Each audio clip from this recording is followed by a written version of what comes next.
Using analogies along with appropriate and responsive nonverbal cues can help manage tricky objections and challenges. In a prior episode, GSB lecturer Burt Alper provided several tips and techniques for handling skeptical audiences. Today, we provide a few more useful ideas that were not included in the original episode. My name is Matt Abrahams, and I teach strategic communication at Stanford Graduate School of Business. Welcome to a quick Thinks episode of Think Fast, Talk Smart, the podcast. So let's jump in and learn how body language can help us in difficult communication situations. You know, we've spent a lot of time talking about what we can do with the content during an objection or some skepticism. What are your thoughts on nonverbals, what we do with our voice and our bodies? Because a lot of that can work against the words that we're saying if we're not careful.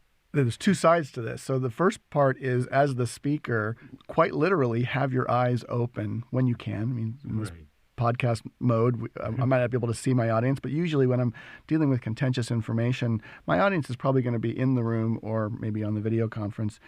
Observing their behavior is a first step. If you see them starting to clench up or make some manifestation of frustration, lack of clarity, even anger, that's a signal that something you just said created that reaction. And so now you know at what point you got into the contentious content of your discussion.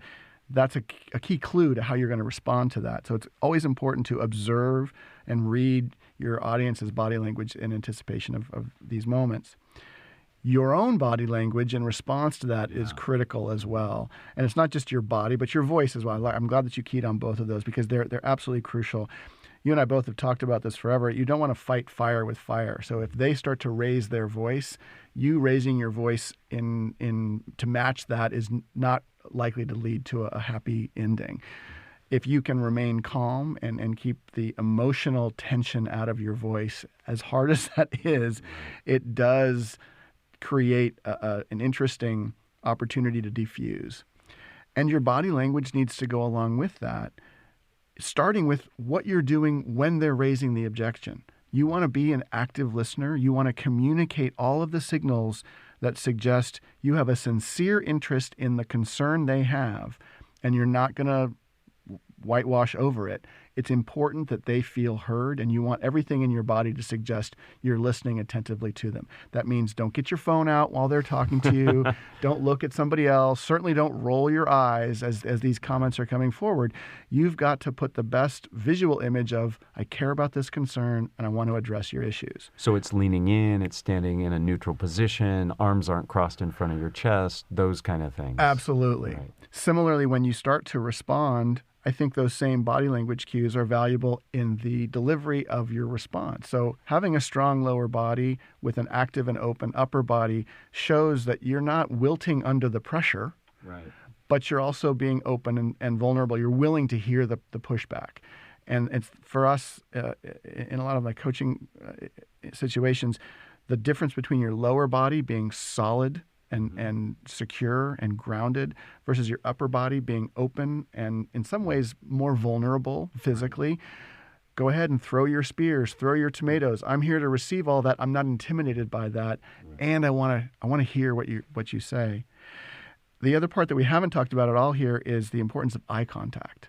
And in our small studio here, I'm enjoying the fact that I can make eye contact with you. In a larger audience, it's still critical to make sustained eye contact during your delivery of the information and while the skepticism is being expressed. Humanity appreciates eye contact. We trust eye contact. It is one of the things that if you change that element of your communication style, it tends to have a huge impact on people's perception of your trustworthiness and of your stability and confidence. So being able to hold eye contact as someone is challenging you, it's a very powerful position in that conversation. And then being able to maintain the eye contact as you deal with the response also shows that you've got good conviction in your ideas.